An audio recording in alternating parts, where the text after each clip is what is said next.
ಚಾನೆಲ್ನ ಎಲ್ಲ ವೀಕ್ಷಕರಿಗೂ ಶಿವರಾತ್ರಿ ಹಬ್ಬದ ಶುಭಾಶಯಗಳು. ಬೆಳಗ್ಗೆ ನೀವು ಶಿವನ ಅಭಿಷೇಕವನ್ನ ನೀವು ಕಣ್ತುಂಬಿಕೊಂಡ್ರಿ. ಶಿವನ ಕೃಪೆಗೆ ನೀವು ಪಾತ್ರರಾಗಿದ್ದೀರಿ. ಹಾಗೆಯೇ ನಮ್ಮ ಜೊತೆ ನೀವು ಇದ್ದೀರಿ. ಹಾಗೆಯೇ ಇವತ್ತಿನ ದಿನ ನಾವು ಸಂಪೂರ್ಣವಾಗಿ ವ್ರತಾಚರಣೆಯನ್ನು ಮಾಡ್ತಾ ಇದ್ದೇವೆ. ಹಾಗೆಯೇ ಈ ದಿನ ನಾವು ಜಾಗರಣೆಯನ್ನ ಮಾಡ್ತಾ ಇದ್ದೇವೆ. ಈ ಜಾಗರಣೆಯಲ್ಲಿ ತಾವೆಲ್ಲರೂ ಈ ಜಾಗರಣೆಯಲ್ಲಿ ಭಾಗವಹಿಸಬೇಕು ಅಂತ ಕೋರ್ಕೊಳ್ತೇನೆ. ಈ ಜಾಗರಣೆಯಲ್ಲಿ ನಾವು ಆ, ಪ್ರಮುಖವಾಗಿ ಕಥೆಯ ರೂಪದಲ್ಲಿ ಹಲವಾರು ಶಿವನಿಗೆ ಸಂಬಂಧಪಟ್ಟಿರುವಂತ ಕಥೆಗಳನ್ನ ನಾವು ಓದ್ತೀವಿ. ತಾವೆಲ್ಲರೂ ಅದನ್ನ ಕೇಳಬೇಕು ಹಾಗೂ ಶಿವನ ಕೃಪೆಗೆ ಪಾತ್ರರಾಗಬೇಕು ಅಂತ ಕೇಳ್ಕೊಳ್ತಾ ಇದ್ದೀನಿ. ಇನ್ನು ಕಥೆಯನ್ನು ಪ್ರಾರಂಭಿಸೋಣ.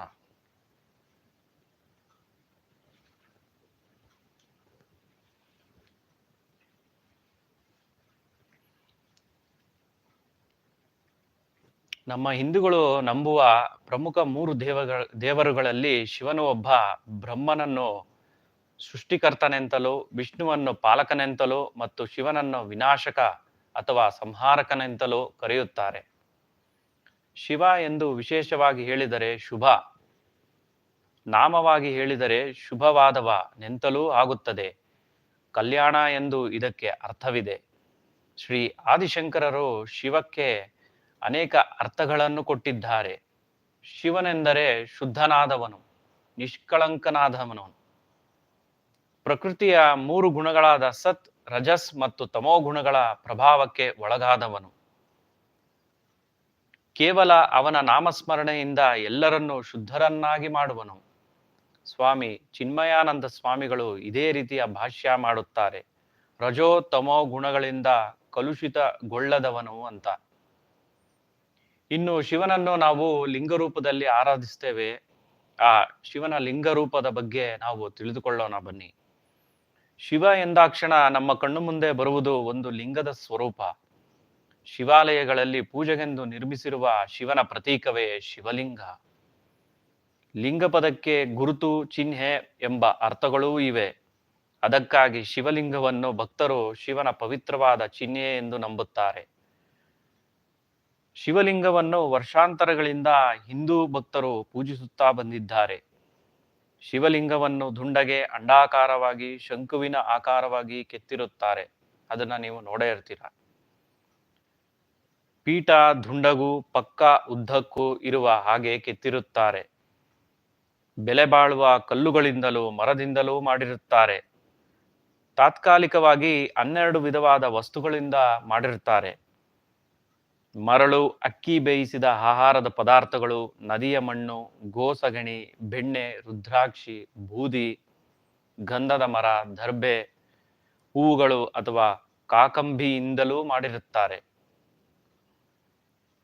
ನಮ್ಮಲ್ಲಿ ಅತ್ಯಂತ ಪ್ರಸಿದ್ಧವಾಗಿರುವ ಶಿವಲಿಂಗ ರೂಪಗಳು ಇವೆ.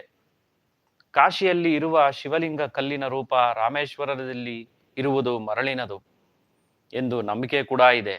ಅಮರನಾಥದಲ್ಲಿ ರೂಪವಾಗುವುದು ನೀರಿನದು ಮತ್ತು ತಮಿಳುನಾಡಿನ ಚಿದಂಬರ ಎಂಬಲ್ಲಿ ಗಾಳಿಯ ರೂಪದಲ್ಲಿ ಇದೆ ಎಂದು ನಂಬಲಾಗುವ ಶಿವಲಿಂಗಗಳು ನೀವು ನೋಡೇ ಇರ್ತೀರಾ ಹಾಗೂ ಅದರ ಬಗ್ಗೆ ಕೇಳೇ ಇರ್ತೀರಾ.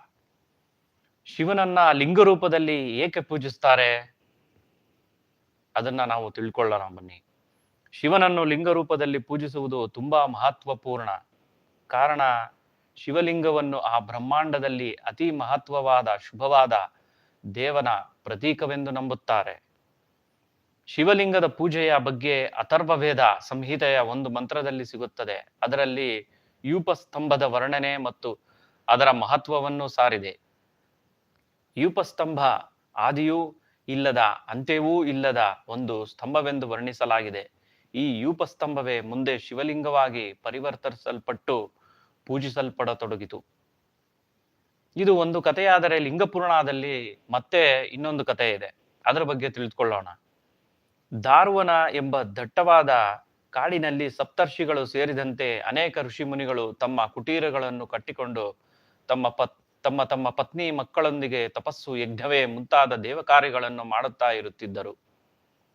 ಅವರ ಸತಿಯರು ತಮ್ಮ ಗಂಡಂದಿರಿಗೆ ಅವರ ಈ ಕೆಲಸಗಳಲ್ಲಿ ಸಹಾಯ ಮಾಡುತ್ತಾ ತಮ್ಮ ತಮ್ಮ ಮಕ್ಕಳನ್ನು ನೋಡಿಕೊಂಡು ಉತ್ತಮ ಗೃಹಿಣಿಯರಾಗಿ ಪತಿವ್ರತೆಯರಾಗಿ ಪತಿಯರ ಸೇವೆ ಮಾಡಿಕೊಂಡು ಇರುತ್ತಿದ್ದರು. ಮಹಾದೇವನು ಅವರ ಭಕ್ತಿಯನ್ನು ಪರೀಕ್ಷಿಸುವ ಸಲುವಾಗಿ ಧಾರವನಕ್ಕೆ ಬಂದ. ಅವನು ತನ್ನ ನಿಜ ರೂಪದಲ್ಲಿ ಬರದೆ ಒಬ್ಬ ಅರೆ ಹುಚ್ಚನ ರೂಪದಲ್ಲಿ ದಿಗಂಬರನಾಗಿ ಬಂದು ಅಲೆದಾಡತೊಡಗಿದ. ಅವನು ಹಾಗೆ ಅರೆ ಹುಚ್ಚನಾಗಿದ್ದರೂ ಅವನ ರೂಪ ಕಣ್ಣು ಕುಕ್ಕುವ ಹಾಗಿತ್ತು. ವಿಶಾಲ ನೇತ್ರಗಳು, ಸುಂದರ ಮುಖಾರವಿಂದ, ವಿಶಾಲವಾದ ಎದೆ, ದಷ್ಟ ಪುಷ್ಟವಾದ ಬಾಹುಗಳು, ಬಡನಡು ಅಂತಹ ಪತಿವ್ರತೆಯರಾಗಿದ್ದ ಋಷಿಮುನಿಗಳ ಪತ್ನಿಯರು ಮತ್ತು ಇನ್ನಿತರ ಸ್ತ್ರೀಯರುಗಳು ಅವನ ಕಡೆಗೆ ಆಕರ್ಷಿತರಾಗತೊಡಗಿದರು. ಕೆಲವು ಸ್ತ್ರೀಯರಂತೂ ಆ ಹುಚ್ಚ ಮಾಡಿಕೊಂಡಿದ್ದ ಕುಟೀರಕ್ಕೂ ಭೇಟಿ ಕೊಟ್ಟು ಅವನ ಕುಶಲವನ್ನು ವಿಚಾರಿಸಿಕೊಂಡರು. ಅವನ ವಿವರಗಳನ್ನು ತಿಳಿದುಕೊಳ್ಳುವ ಉತ್ಸಾಹ ತೋರಿದರು. ಆದರೆ ಆ ಅರೆ ಹುಚ್ಚನ ವೇಷದಲ್ಲಿ ಇದ್ದ ಶಿವ ಏನೂ ಉತ್ತರ ಕೊಡದೆ ನಗುತ್ತಿದ್ದ. ಆದರೆ ತಮ್ಮ ಸ್ತ್ರೀಯರು ಆ ಹುಚ್ಚ ಆಗುಂತಕನ ಕಡೆಗೆ ಆಕರ್ಷಿತರಾಗಿದ್ದು ಋಷಿಮುನಿಗಳಿಗೆ ಸಹ್ಯವಾಗಲಿಲ್ಲ. ಅಂದ್ರೆ ಅವ್ರಿಗೆ ಇಷ್ಟವಾಗಲಿಲ್ಲ.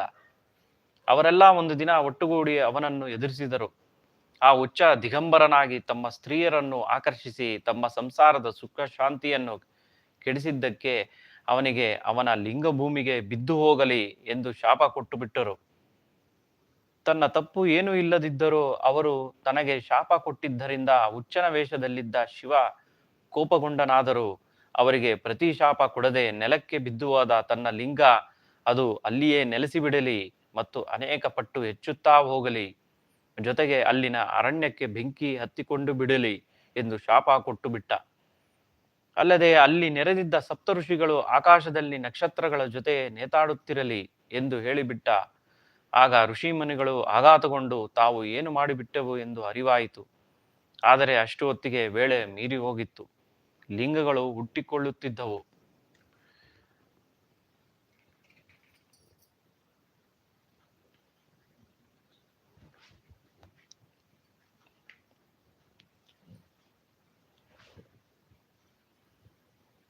ಅರಣ್ಯಕ್ಕೆಲ್ಲ ಬೆಂಕಿ ಹತ್ತಿಕೊಂಡು ಉರಿಯುತ್ತಾ ಎಲ್ಲ ಕಡೆ ಬೆಂಕಿ ಹರಡಿಕೊಳ್ಳತೊಡಗಿತು. ಅವರೆಲ್ಲ ಬ್ರಹ್ಮನ ಬಳಿಗೆ ಓಡಿ ಹೋದರು. ಬ್ರಹ್ಮ ಅವರಿಗೆ ಅವರ ಅತಿಥಿಯಾಗಿ ಬಂದಿದ್ದ ಶಿವನನ್ನು ಗುರುತಿಸದೆ ಹೋದುದಕ್ಕೆ ಅವರು ತುಂಬಾ ದೊಡ್ಡ ತಪ್ಪು ಮಾಡಿರುವುದಾಗಿ ಹೇಳಿ ಆ ಶಿವನನ್ನೇ ಕುರಿತು ಪ್ರಾರ್ಥಿಸಲು ಹೇಳಿದ. ಶಿವ ಅವರ ಮುಂದೆ ಪ್ರತ್ಯಕ್ಷನಾದರೂ ಕಾಡಿಗೆ ಹತ್ತಿಕೊಂಡಿದ್ದ ಬೆಂಕಿಯನ್ನು ಆರಿಸಲು ತನಗೆ ಶಕ್ತಿ ಇಲ್ಲವೆಂದು, ಪಾರ್ವತಿಯೊಬ್ಬಳಿಗೆ ಮಾತ್ರ ಈ ಶಕ್ತಿ ಇರುವುದನ್ನು ತಿಳಿಸಿದ. ಅದರಂತೆ ಅವರುಗಳು ಪಾರ್ವತಿಯನ್ನು ಪೂಜಿಸಿದರು. ಪಾರ್ವತಿ ಕಾಡಿಗೆ ಹತ್ತಿಕೊಂಡಿದ್ದ ಬೆಂಕಿಯನ್ನು ಆರಿಸಿದಳು. ಅಂದಿನಿಂದ ಭೂಲೋಕದಲ್ಲಿ ಜನಗಳು ಶಿವನನ್ನು ಲಿಂಗರೂಪದಲ್ಲಿ ಪೂಜಿಸತೊಡಗಿದರು. ಒಂದು ಬಾರಿ ಋಷಿಮುನಿಗಳು ಗಂಗಾ ತೀರದಲ್ಲಿ ಯಜ್ಞ ಮಾಡಲು ನಿರ್ಧರಿಸುತ್ತಾರೆ. ಅಷ್ಟರಲ್ಲಿ ಅಲ್ಲಿಗೆ ನಾರದ ಮುನಿಗಳು ಬರ್ತಾರೆ.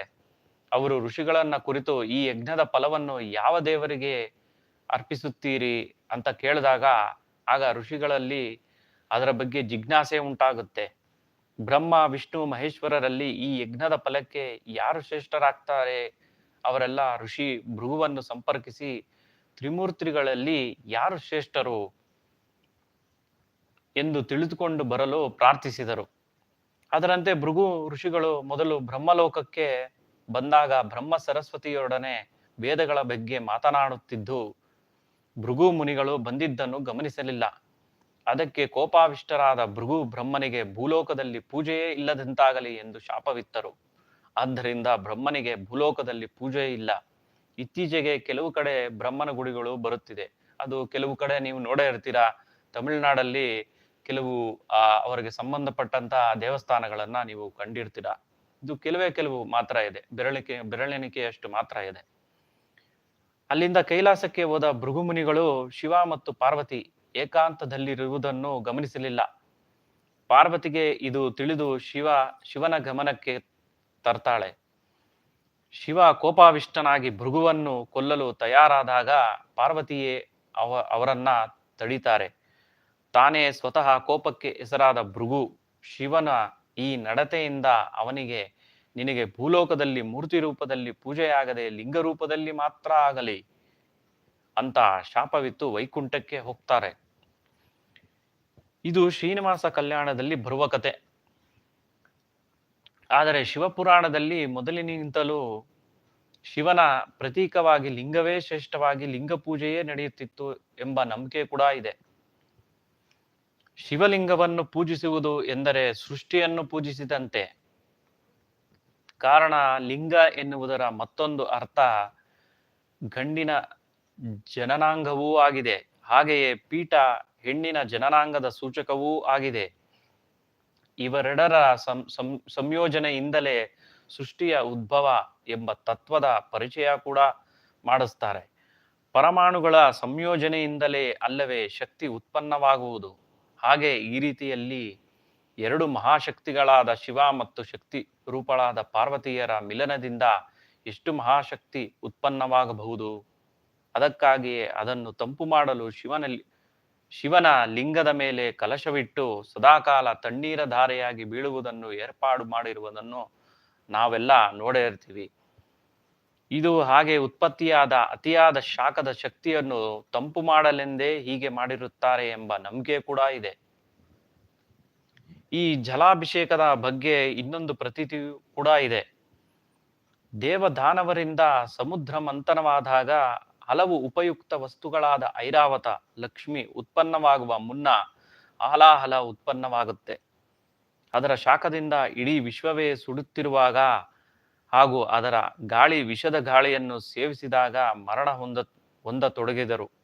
ಇದನ್ನು ಕಂಡ ಶಿವ ಆ ಮಹಾ ಆಲಾಹಲವನ್ನು ತಾನೇ ಘಟಘಟ ಕುಡಿಯತೊಡಗಿದ. ಕುಡಿದ ವಿಷ ಶರೀರದ ಒಳಗೆ ಸೇರದಂತೆ ಪಾರ್ವತಿ ಓಡಿ ಬಂದು ಕುತ್ತಿಗೆ ಹಿಡಿದುಕೊಂಡಾಗ ಅಲ್ಲೇ ಕಪ್ಪು ಬಣ್ಣದಿಂದ ನಿಂತಿತು. ಇದಕ್ಕೆ ಶಿವನನ್ನು ನೀಲಕಂಠನೆಂದು ಕೂಡ ಕರೀತಾರೆ. ಶಿವಲಿಂಗದ ಉತ್ಪತ್ತಿಯ ಬಗ್ಗೆ ಲಿಂಗ ಪುರಾಣದಲ್ಲಿ ಇನ್ನೊಂದು ಕಥೆ ಕೂಡ ಇದೆ. ಬ್ರಹ್ಮನಿಗೂ ವಿಷ್ಣುವಿಗೂ ತಮ್ಮಲ್ಲಿ ಯಾರು ಶ್ರೇಷ್ಠರು ಎಂದು ಭಾರಿ ಗಂಭೀರವಾದ ವಾದ ಶುರುವಾಗುತ್ತೆ. ವಾದ ಯುದ್ಧಕ್ಕೆ ಕೂಡ ತಿರುಗುತ್ತೆ. ಅವರಿಬ್ಬರು ಅಸ್ತ್ರಗಳನ್ನು ಒಬ್ಬರ ಮೇಲೊಬ್ಬರು ಪ್ರಯೋಗಿಸಲು ಮುಂದಾಗ್ತಾರೆ. ಲೋಕವೇ ನಾಶವಾಗಿ ಹೋಗುವುದರಲ್ಲಿತ್ತು. ಆಗ